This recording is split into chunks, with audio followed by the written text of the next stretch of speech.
नमस्कार दोस्तों।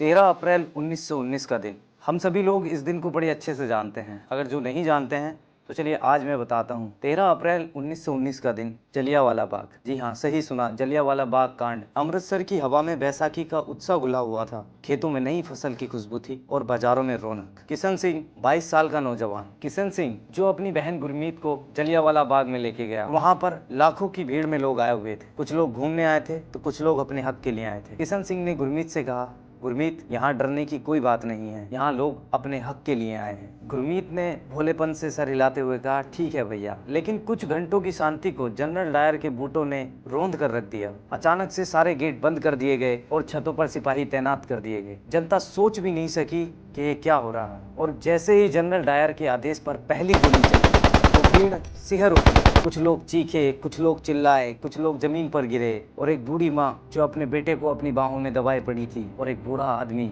जो अपने टूटे हुए चश्मे ढूंढ रहा था। लेकिन जलियांवाला बाग से भागने का कोई भी रास्ता नजर नहीं आ रहा था। किशन ने तुरंत गुरमीत को अपनी बाहों में दबा लिया। नीचे झुको, जिद्दी मत बनो। लेकिन गोलियों की बरसात इतनी थी कि आवाजें भी डूबने लगी। डायर के सिपाही बिना रुके फायरिंग करते रहे। 10 मिनट, 1650 गोली, बिना चेतावनी, बिना दया। किशन ने देखा कि सभी और लोग गिर रहे थे और युवा अपनी आखिरी सांसों में बोल रहा था, इनकलाब जिंदाबाद, इनकलाब जिंदाबाद। किशन ने गुरमीत को दीवार में कोने में धकेल दिया, यहाँ छुप जाओ, और खुद भी उसके आगे ढाल की तरह खड़ा हो गया। और एक गोली किशन के कंधे को चीरती हुई निकल गई और दूसरी उसके सीने में लगी। वो लड़खड़ाया फिर भी गिरा नहीं। गुरमीत चीख भी नहीं पाई। उसका भाई उसके सामने खून में लहूलुहान होकर गिर पड़ा। जब डायर की गोलियां आखिरकार थमी, बाग में केवल खामोशी की चीखें बची थीं। और अगले दिन गुरमीत को बचा लिया गया, लेकिन उसका भाई नहीं बच पाया। और गुरमीत ने अपने भाई की मुट्ठी खोली तो उसकी मुट्ठी में एक मिट्टी की डिल्ली थी और एक चिट्ठी थी। और उस चिट्ठी में लिखा हुआ था, हम आजाद होंगे, अगर नहीं मैं तो कोई और सचमुच देश आजाद हुआ। 15 अगस्त 1947 को हमारा देश आजाद हुआ। लेकिन भारत को अंग्रेजों से तो आजादी मिल गई, लेकिन भारत को भारत से आजादी नहीं मिल पाई। क्योंकि आज भी भारत में लोग जात पात धर्म के नाम पर बढ़ रहे हैं। हिंदू मुस्लिम के घर नहीं जाना चाहता, मुस्लिम हिंदू के घर नहीं जाना चाहता। ये डर फैल चुका है अब हमारे देश में। कोई अगर हिंदू दोस्त बोले कि चलो मेले में चलते हैं, तो वहाँ डर लगा रहता है कि कहीं लड़ाई ना हो जाए और सारा इल्जाम मुस्लिम पर आए। क्यों? क्योंकि मुसलमान को तो इस देश में जाहिर कर दिया गया है कि मुसलमान ही आतंकवाद। तो मैं आपको बताता चलूं कि आतंकवाद का धर्म या रिलीजन से कोई भी ताल्लुक नहीं होता है। या कोई भी मुसलमान जो आपके